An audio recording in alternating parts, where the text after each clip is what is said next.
오늘 제가 읽을 말씀은 시 25편입니다. 12절부터 18절입니다. 제가 읽겠습니다. 여호와를 경외하는 자 누구냐? 그가 택할 길을 그에게 가르치리로다. 그의 영혼은 평안히 살고 그의 자손은 땅을 상속하리로다. 여호와의 친밀하심이 그를 경외하는 자들에게 있으며 그의 언약을 그들에게 보이시리로다. 내 눈이 항상 여호와를 바라보면 내 발을 그물에서 벗어나게 하실 것이니로다. 주여, 나는 외롭고 괴로우니 내게 돌이키사 나에게 은혜를 베푸소서.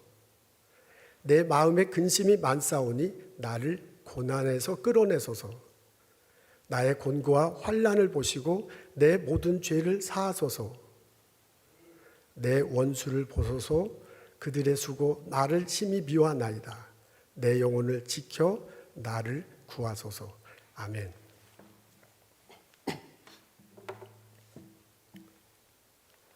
네덜란드 암스테르담에 가면 꼭 방문해 보고 싶은 곳이 있습니다. 안네 프랑크의 집입니다.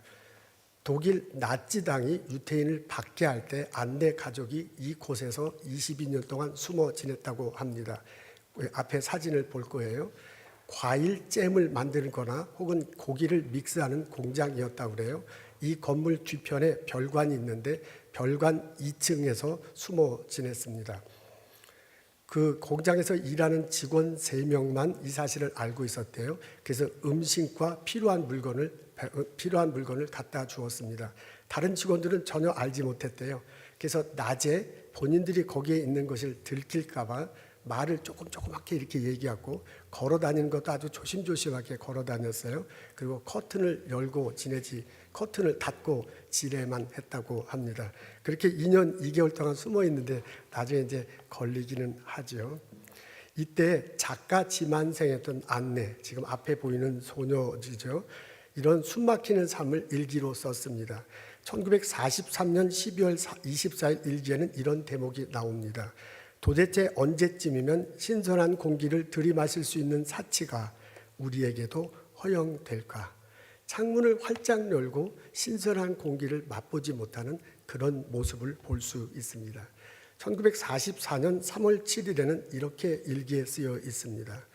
나는 어떤 불행 속에서도 항상 아름다운 것을 발견하라고 합니다. 아름다움을 찾을 생각만 있다면 바로 그 생각만큼의 아름다움과 행복을 발견할 수 있고 마음의 평화를 얻을 수 있습니다. 그리고 행복한 사람은 언제나 다른 사람들에게까지도 행복하게 해줍니다. 극단의 절망적인 순간이거든요. 그런데도 소망을 잃지 않는 소녀의 마음을 읽을 수 있습니다. 여러분 어떻습니까? 만일 내가 이런 상황에 처해진다면 나는 어떤 마음가짐 자세로 세상을 바라보겠습니까? 오늘 저희들은 시 25편의 말씀을 읽습니다. 시편 기자가요, 아주 극단적인 어려운 상황에 봉착해 있다는 것을 볼 수 있습니다. 도대체 무슨 상황인지는 잘 모르겠어요.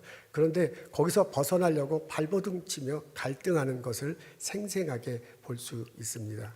15절 앞부분에는 이렇게 적혀져 있어요. 15절 뒷부분에 보면 이런 내용이 나옵니다. 내 발을 그물에서 벗어나게 하소서, 이렇게 기도하는 장면이거든요. 그러니까 발이 그물에 걸렸다라는 그런 상황을 묘사하고 있습니다. 그물이라고 쓰여진 곳에 보니까 새 번역에는 올무로 이렇게 나와 있네요. 영어로는 스네어라고 이렇게 되어 있어요. 올무 이렇게 표현할 수 있습니다. 그러니까 한국말로 그물이라고 표현한 것을 좀 더 생생하게 이렇게 바꿔서 말하면 동물을 잡는 데는 덫이 있잖아요. 그렇게 말할 수 있습니다. 이분이 덫에 걸렸어요. 그럼 덫에 걸린 장면이 15절 뒷부분에 나옵니다. 제가 일전에 다큐멘터리를 보다가 곰 잡는 장면을 본 적이 있습니다. 아주 큰 덫을 밑에다 이렇게 나뭇가지 이렇게 덮어놨더라고요. 한참을 지나니까 곰들이 어슬렁거리면서 가는데 그 중에 한 마리가 덫을 팍 밟아요. 그러니까 텅 소리가 나면서 덫이 팍 하고 퍼는 거야. 그랬더니 곰이 꽁 하면서 놀라가지고 펄쩍 떠요. 이거 자기가 이상하게 잡혔으니까 펄쩍펄쩍 뛰면서 벗어나려고 하는데 벗어나려고 하면 할수록 덫이 곰의 발목을 이렇게 막 파고드는 거야. 그러니까 더 아프니까 막 소리 지르고 울부짖습니다. 그때 같이 갔던 곰들이요, 어떻게 이 상황을 해결해 보려고 막 거기서 맴돌아요. 근데 자기들이 어떻게 할 수 있는 길이 없는 거야. 그래서 할 수 없이 이 곰을 내포랭이 쥐고 나갑니다. 그러니까 혼자 아파서 발버둥 치고 막 울고 외로워서 막 그러다가요, 자기 혼자 그냥 김이 빠집니다. 그렇게 김 빠진 상태를 기다리다가 사냥꾼이 와서 잡아가는 장면을 본 적이 있습니다. 이것과 아주 굉장히 비슷해. 시편 기자가요, 자기가 덫에 탁 걸렸대 라고 그렇게 15절 하반절에 말합니다. 16절에는 이렇게 표현하고 있습니다. 나는 외롭고 괴롭다 라고 이렇게 얘기하네요.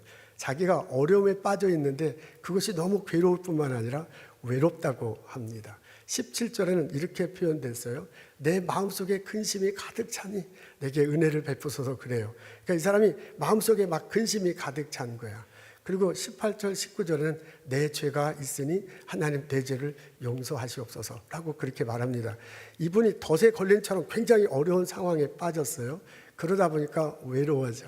여러분, 사람들이 살다 보면 이 어려운 일에 빠지면 누군가 나를 도와주기도 하지만 내가 어려워지면 오히려 사람들이 슬슬 뒤에서 이렇게 물러나기도 합니다. 그래서 외로워질 수 있어. 그런 상황이 듯합니다.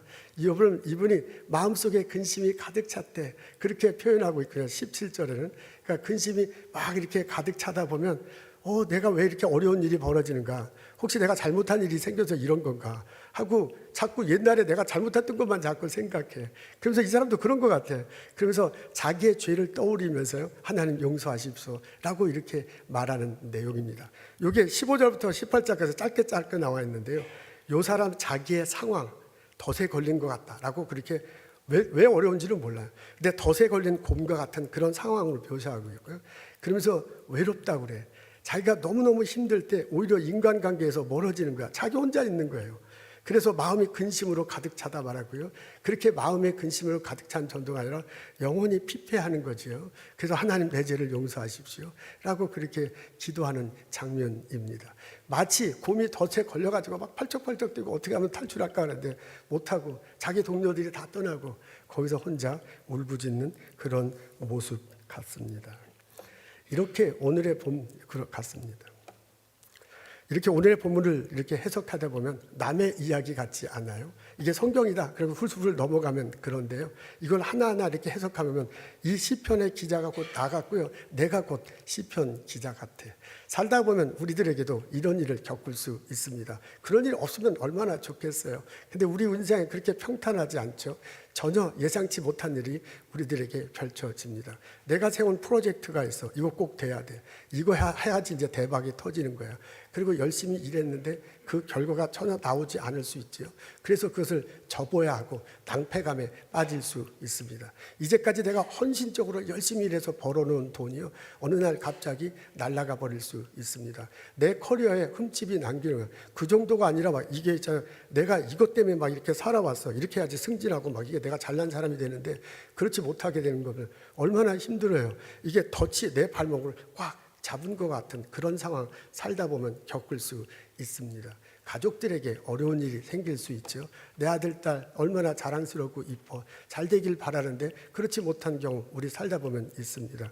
갑자기 건강이 해쳐질 수도 있습니다. 사람들과의 관계라는 게 참 애매해서요, 내가 전혀 그런 말 하지 않았는데 누군가가 내가 그렇게 말했다라고 나를 모함에 빠뜨릴 수도 있습니다. 그래서 아니다 기다 막 변명하다 보면 내가 오히려 더 수렁덩이에 빠져서 내가 너무너무 괴로운 지경에 있기도 합니다. 사람들을 보면 내가 시험에 들 수도 있잖아요. 나 저한테 잘해줬는데 쟤는 나한테 왜 이래? 그래서 사람들과의 관계가 굉장히 어려워. 그래서 자기도 모르게 스스로 시험에 빠질 수도 있습니다. 아니면 진짜 자기가 잘못했어. 진짜 누가 봐도 죄야. 그거 남들은 다 모르지만은 내가 분명히 잘못한 거 알거든요. 그래서 내 영혼이 괴로울 수가 있습니다. 그렇게 되면 참 힘들죠. 덫에 딱 걸리면 정말 힘들죠. 벗어나고 싶어도 막 더 나를 이렇게 파고드는 것, 덫에 걸린 듯한 상황 우리들도 발견합니다. 내가 이걸 잘해서 빨리 하고 싶어. 그래서 승진하고 싶어. 좋은 결과를 나타내서 나 성공하고 싶은데 그럴수록 더 덫에 물려서 어쩔 줄 몰라 합니다. 외롭죠. 그러면 주변에 사람들이 떠나갑니다. 마음에 근심이 가득 차죠. 어떻게 하기가 참 힘듭니다. 그러면 내가 왜 이렇게 어려운 일이 벌어졌는가? 혹시 하나님이 나한테 내가 잘못한 것이 있는가? 내 죄가 막 생각나지요. 그래서 그 하나님에게 죄의 용서를 구하게 되기도 합니다. 이게 지금 우리의 삶의 심정과 시편 기자의 삶의 심정이 그대로 이렇게 펼쳐지는 거예요. 나의 삶 속에 이런 일이 펼쳐질 수 있습니다. 여러분 어떻습니까? 혹시 지금 그런 상황입니까? 그런 상황에 펼쳐질 때 나는 어떤 마음으로, 어떤 눈으로 내 주변을 바라봅니까?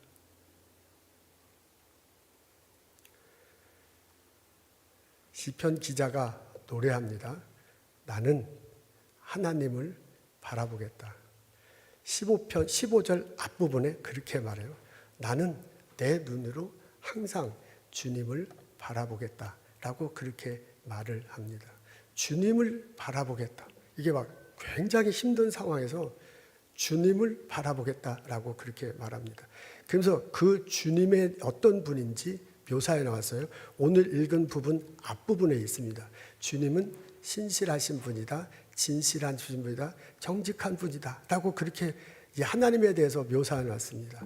사람들은 배신할 수 있어요. 그리고 미워하고 원수지간이 될 수 있어. 근데 하나님은 절대로 나를 배신하지 않는다. 그분은 늘상 나를 사랑하고 긍휼을 베푸신다 라고 그렇게 얘기해요. 혹시 사람들이요 하나님을 불순종하고 하나님을 배반하더라도 하나님께서는 불쌍히 여겨줘. 그러면서 어서 돌아오기를 바래. 그리고 돌아올 때 사랑으로 품어주신다 라는 게 오늘 우리가 읽은 본문 앞부분에 나와요. 그렇게 하나님을 묘사합니다. 나는 그 하나님을 바라보겠다라고 그렇게 말을 합니다. 그렇게 하나님을 바라보고요. 하나님 앞에 간청합니다. 그 간청하는 내용이 오늘 15절부터 18절까지 나와. 쭉 읽어보면 집에 가서 자세히 읽어보세요. 제가 지금 설명한 대로 볼 수 있습니다. 15절에 보면 내가 이 그물에 갇혀 있으니 나를 벗어나게 하소서 그래요. 내가 이제 덫에 딱 물려 있으니 하나님 나를 이 덫에서 좀 벗어날 수 있게 해주십시오 라고 그렇게 간청해요. 16절에 보면 내 마음이 너무 외롭고 괴로우니까 내게 은혜를 베풀어 달래. 주변에 아무도 없어. 사람이 내가 힘드니까 다 떠나. 그러니까 그런 사람들이 내 속에 내 주변이 그러니까 하나님이 은혜를 베풀어 주시면 하나님이 내 곁에 오시는 거죠. 내 친구가 돼 주십시오. 나 외롭지 않게 해 주십시오. 내가 괴롭지 않게 해 주십시오. 이렇게 기도합니다. 그리고 17절에 보면 내가 마음에 근심이 가득, 마음이라고 했어요. 마음에 근심에 가득 찼으니 그 고난에서 벗어나게 해주십시오. 고난이란 표현이 나와 그 고난에서 벗어나게 해달라고 기도합니다. 그리고 18절 19절은 내 죄를 용서하시옵소서, 나를 구원해 주옵소서 라고 그렇게 기도하는 모습이 나옵니다. 시편 기자는요, 내가 이렇게 하나님을 바라보고 내가 그 하나님을 신뢰하고 그 성품을 분명히 신뢰하고 하나님께 이렇게 응답할 때, 기도할 때 하나님께서 응답하시리라고 믿었습니다. 그게 이제 그게요 12절부터 14절까지 나와 그걸 요약한 게 이 부분입니다. 우리 다 같이 한 목소리로 읽겠습니다. 시작. 여호와를 경외하는 자 누구뇨? 저의 영혼은 평안히 거하고 그 자손은 땅을 상속하리로다. 여호와를 친밀하며 경외하는 자에게 있을지어다. 그렇게 얘기했습니다. 여호와를 경외한다라는 그런 표현이 나오는군요. 멀리 떨어져서 두렵고 떨리는 마음으로 멀리 떨어져 있지만 존경하고 그리고 하나님을 바라본다, 그런 얘기입니다. 여기서 두려워하는 것은요, 무섭기 때문에 두려워하는 게 아니에요. 위대한 존재 앞에서 느껴지는 어떤 위대한 존재 앞에서 피조물인 내가 느껴지기 때문에 오는 그런 두려움이에요. 그런 두려움 때문에 내가 하나님이 계신데 거기서 좀 멀리 떨어져서 두렵고 떨리는 마음으로 왜 좀 이렇게 멀리 떨어져 있겠다요. 근데 그것만 있는 게 아니에요. 그렇게 떨어져 있으면서도 존경하며 하나님을 예배하는 겁니다. 그런 마음으로 내가 여호와 하나님을 바라본다라고 말합니다. 이스라엘 백성들이 모세와 함께 시내산에 도착했습니다. 어느 날 시내산 위에 이상현상이 나타나잖아요. 구름이 빽빽하게 구르스고요. 연기가 일어나고요. 번개 같은 것들이 막 쳐요. 그리고 나팔 소리가 들립니다. 하나님께서 시내산 위에 임재하시는 것이 보여요. 그러니까 모세가 모세가 그 시내산으로 올라갑니다. 근데 이스라엘 백성들이 같이 올라가려고 하다가 못 올라가요. 올라가다는 죽을 것 같아. 그래서 거기서 이렇게 멀리 떨어지죠. 그 멀리 떨어지고서요 경외한다. 두렵고 떨리는 마음으로 바라보고서 모세가 내려오기를 기다려. 그게 바로 경외하는 거야. 시편 기자가요 자신이 덫에 딱 갈려 있을 때, 닫혀 있을 때 하나님을 바라보고서 경외한다라고 그렇게 말하고 있습니다. 그렇게 했을 때 하나님께서 친밀함, 저 밑에 보면 여호와의 친밀함이 경외하는 자에게 있습니다. 그랬잖아요. 하나님이 하나님을 이렇게 경외하는 사람들, 두렵고 떨리는 마음으로 바라보는 사람들에게 하나님이 친밀함으로 있을 거래요. 하나님이 친밀함으로 있으려면 어떻게 하겠어요? 하나님이 내게 다가와야 돼. 그래서 친밀하게 나한테 이야기를 해야 돼. 그리고 나한테 보여줘야 이렇게 친밀함으로 다가오잖아요. 그런 식으로 돼야 할 것입니다. 여기 친밀함으로라고 이렇게 되어 있는데요. 새 번역으로 보니까 하나님 뭐라 그러냐면 하나님께서 내게 와서 이야기를 한다. 친밀합니다. 이렇게 표현될 것이 사람들과 의논한다. 이런 식으로 번역되어 있네요. 영어 성경에는 confide라고 이렇게 번역된 성경이 제법 많습니다. 비밀을 털어놓는 거야. 그러니까 우리 번역본에는 하나님이 내게 오셔서 친밀하게 대할 것이다 라고 그렇게 얘기한대요. 그냥 우리도 쉽게 이야기하면 하나님이 나한테 오셔서요 이 얘기 저 얘기 다 하는 거야. 그냥 어려운 얘기, 힘든 얘기 친밀하게 나한테 말을 하는 겁니다. 그러면서 그 말한 내용의 결과가 여기 12절, 13절, 14절에 나와요. 보면은 하나님께서 너가 지금 이렇게 덫에 걸려 있는데 어떻게 나갈 길을 알려주신대요. 그리고 하나님께서 너의 삶 속에 약속하신 것이 있어요. 그 약속하신 것을 다 실천하겠대요. 그리고 하나님께서 너에게 땅을 줄 거라는데 성경에서 말하는 그 땅은 우리 식으로 하면 복이잖아요. 너의 삶에 풍성한 삶을 이끌게 하는데 그게 너의 삶뿐만 아니라 너희 자손에게 이끌 것이다 라고 얘기하고요. 그러므로 너의 영혼에 평안함이 있을 것이다 라고 그렇게 말을 합니다. 여러분 시편 기자는 알고 있었습니다. 하나님을 경외할 때 내가 덫에 빠져 있어서 너무 고통스럽고 괴로울 때 내가 할 길은 하나님을 바라보는 거다. 그렇게 하나님을 바라보면 하나님을 그렇게 경외하면 하나님께서 내게 다가오셔서 친밀하게 나를 이끌어 가실 것이다. 이 덫에서 벗어나게 하고 나의 갈 길을 알려줄 것이고 그리고 나에게 그 풍성한 삶을 살게 할 것이고 나의 영혼을 구원할 것이다 라는 것을 알았습니다. 그래서 시편 25편에 그것을 노래하고 있습니다. 여러분 오늘 본문을 우리가 이렇게 해석하면 내 마음속에 소망이 셉니다. 내가 때때로 살아가다가 덫에 걸리는 그런 순간이 있습니다. 고난 속에 빠지는 거죠. 그런 순간에 그런 순간에 나에게 빛이 이렇게 비치고요. 그 빛과 함께 광채가 다가오는 것처럼 내 마음속에 다가올 수 있습니다. 내가 살아가다가 고난 속에 빠졌을 때, 내가 살아가다가 덫에 걸리는 순간 때 내가 할 수 있는 것은 하나님을 바라보는 것입니다. 여러분 덫에 걸리게 되면 거기서 막 놀래잖아요. 고통스럽잖아요. 그래서 막 거기서 발버둥 치게 돼. 그런 순간에서 막 계속 잊지 말고 하나님을 바라보라 라고 시편 기자가 나에게 요청하는 것과 마찬가지입니다. 여러분 내가 덫에 걸리고 어려움 속에 빠지면 내 옆에 있던 사람들이 나를 도와주기도 해요. 도와주는 사람도 있죠. 근데 도와주는 사람도 있지만 점점점 이렇게 멀어져요. 나한테 별로 얻을 것이 없는 거야. 그래서 시간이 지나면 점점 떨어져 나 혼자 되게 되는 이런 상황이 돼요. 그러면 그 사람 비난하잖아. 저 사람 비난하고 저 사람 때문에 내가 이렇게 됐다. 이렇게 말하기가 굉장히 쉬워요. 여러분 내가 이렇게 고난 속에 있고 덫에 빨려들면 내가 너무 괴로워. 내 마음속에 근심이 가득 차갖고요. 생각이 계속 그래. 걱정하다 보면 걱정하다 보면 계속 걱정의 늪에 빠지게 됩니다. 그래서 내가 걱정하는 게 아니라 걱정이 나를 걱정해. 그래서 막 거기서 점점 빠지면 우울감에 빠지게 되잖아요. 여러분 이렇게 막 걱정 속에 들어가면 나도 모르게 영혼이 침체됩니다. 그 영혼이 침체되다 보면 나 혼자 내팽개친 것 같고 하나님은 없는 것 같아. 그리고 괜히 하나님이 내게 없는 일은 내가 죄를 지어서 그런 것 같아. 그래서 죄가 지은 건 회개해야 되죠. 근데 회개 예전에 다 한 것도 막 또 하게 되고 괜히 죄책감에 빠지게 돼요. 이러다 보면 우울감에 빠지고 그냥 더 깊어지고 절망하게 되고 자살하기까지 하잖아요. 이런 우리들에게 하는 소리예요. 하나님을 바라보라 라고 시편 기자가 우리들에게 말하고 있습니다. 여러분, 하나님을 바라본다는 것은 하나님을 생각하는 겁니다. 성경을 이렇게 놓고 보면 성경에서 하나님을 바라본다는 것은 하나님을 이렇게 계속 생각하는 거야. 근데 이제 시간이 많이 갈까 봐 그것까지도 하기는 어려운데 하나님을 생각하는 겁니다. 여러분, 우리는 세 가지 방법으로 하나님을 생각하며 바라볼 수 있습니다.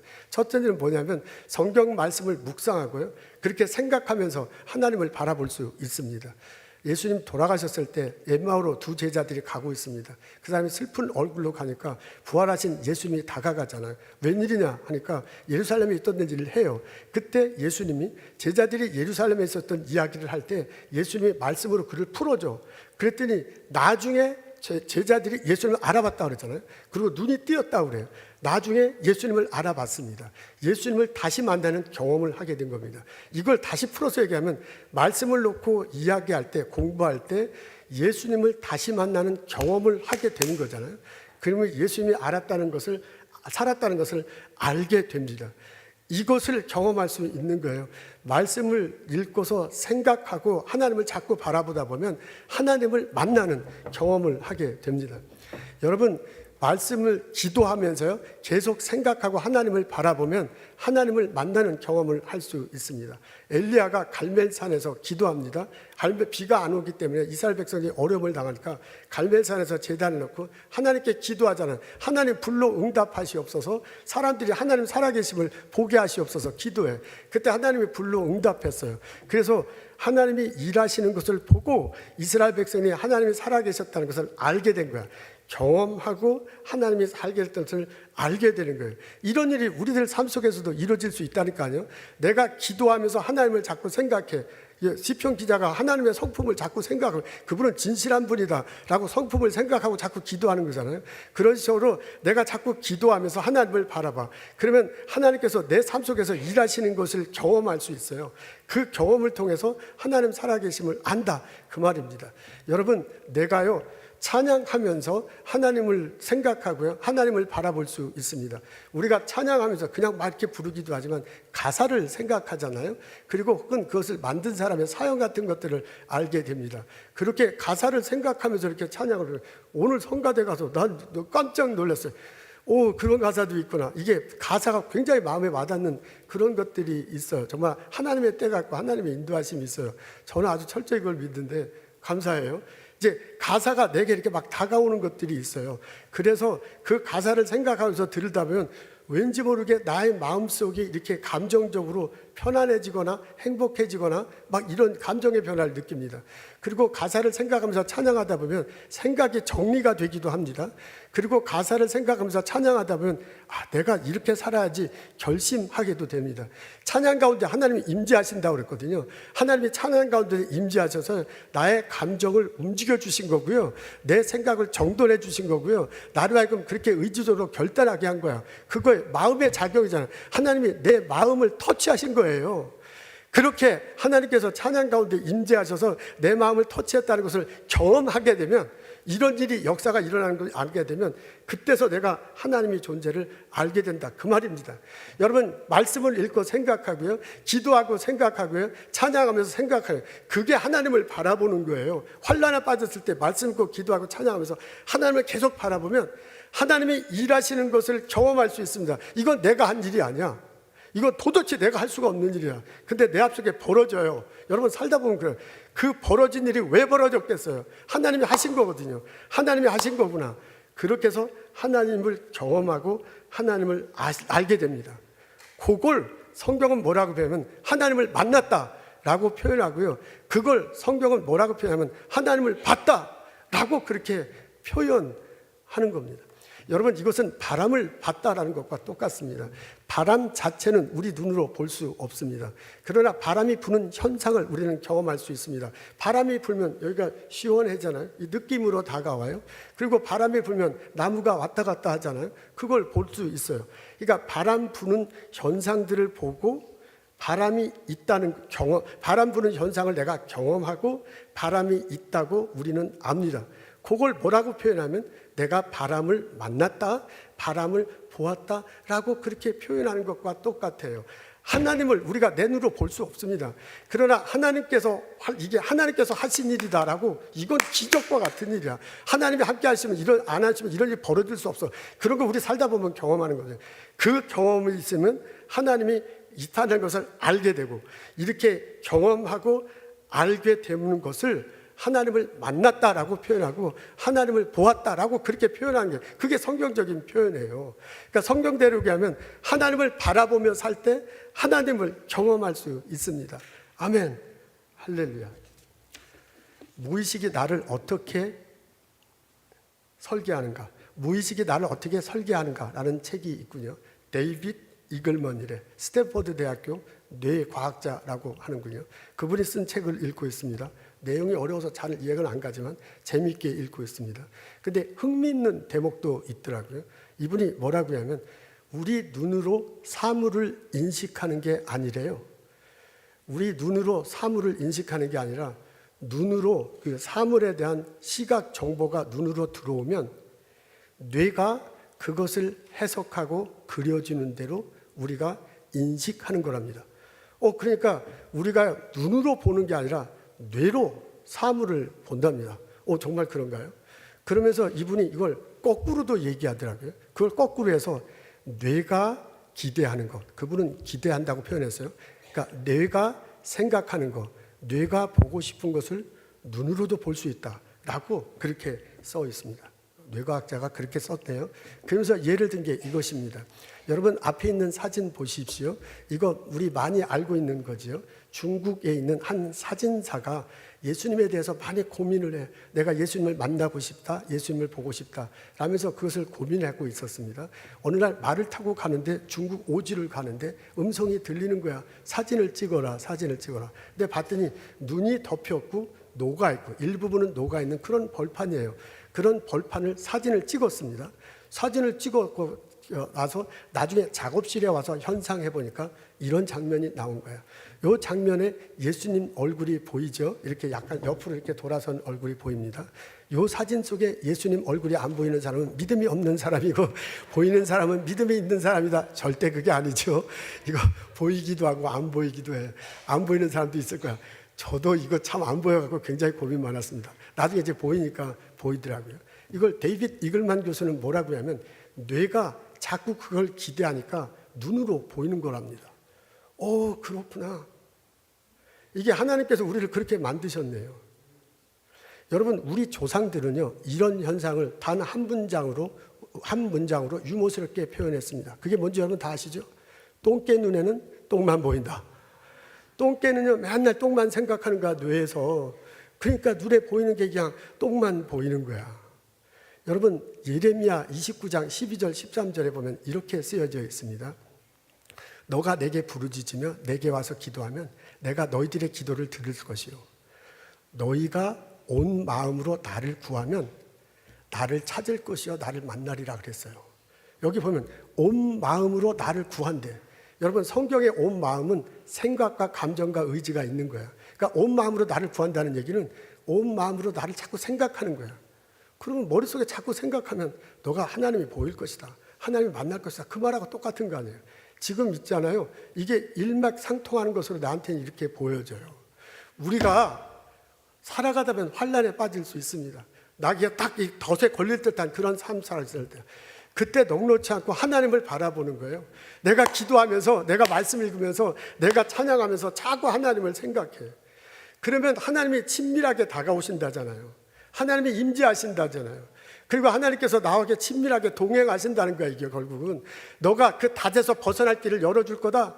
그리고 너로 하여금 땅을 살고 그 땅이 자손들에게 살게 할 거던데, 그 말이면 너의 풍요로운 삶을 살게 할 것이다, 그 말하는 것과 똑같은 거잖아요. 그러면서 너에게 약속한 것을, 내가 약속한 것을 다 너가 보여주고 그 상황이 일어나게 할 것이다. 너 영혼이 구원하게 하실 거다 라고 그렇게 말씀하십니다. 시편 기자는 믿었습니다. 내가 하나님을 바라볼 때 내가 하나님을 만날 수 있을 것이다. 내가 시련의 닻에 거쳤을 때 하나님께 기도하고 찬양하고 묵상하고 나아가면 하나님께서 친밀하게 다가오셔서 나를 덫에서 구출해내시고 나의 외로움을 이렇게 친밀하게 해주시고 내 죄를 용서해 주시고 나를 풍요롭게 살게 할 것이다. 라고 알았습니다. 그래서 그것을 노래하는 것입니다. 내가 덫에 빠지는 그런 생각이 되었을 때 그 덫을 스스로 벗어나기는 참 어렵습니다. 안내 학생이 그 여학생 때 쓴 거잖아요. 나는 어려움에 빠져더라도 아름다움을 보겠다. 그러면 행복한 것이 올 것이고 그 행복이 나한테만 있는 게 아니라 다른 사람에게 나눠줄 수 있다. 그렇게 일기에 썼대요. 얼마나 감동적이에요. 근데 그것을 내 삶 속에 실천하기는 너무너무 어렵습니다. 내가 덫에 갇혔을 때 아름다움 보기는 참 어려워. 나는 나의 불쌍한 처지, 외로운 처지, 환난 이런 것들만 생각납니다. 내가 하는 것은 하나님을 바라보는 겁니다. 두렵고 떨리는 마음으로 하나님을 경외할 때 하나님이 친밀하게 내게 다가오셔서 나에게 약속했던 것을 다 해주시고 내가 헤쳐나갈 길을 열어주시고 그리고 나의 풍성함이 자녀들에게까지 있게 하시고 내 영혼을 구원하신다고 말씀하셨습니다. 그 말씀을 붙들고 하나님의 친밀함을 기대하며 하나님의 친밀함을 누리며 살아가는 나와 여러분 되시기를 주님의 이름으로 축원합니다. 하나님, 어려움에 빠졌을 때 내가 내 환경을 탓하지 않고 내 주변의 사람들 탓하지 않고 나 자신을 탓하지 않고 여호와 하나님을 바라보게 하옵소서. 내가 구할 때 생각할 때 여호와 하나님이 내게 친밀하게 다가오셔서 나를 이끌어 가실 줄 믿습니다. 하나님께서 주시는 은총을 경험하고 하나님을 보면서 그 친밀함을 누리면서 살아갈 수 있도록 도와주옵소서. 예수님 감사합니다. 예수님 이름으로 기도합니다.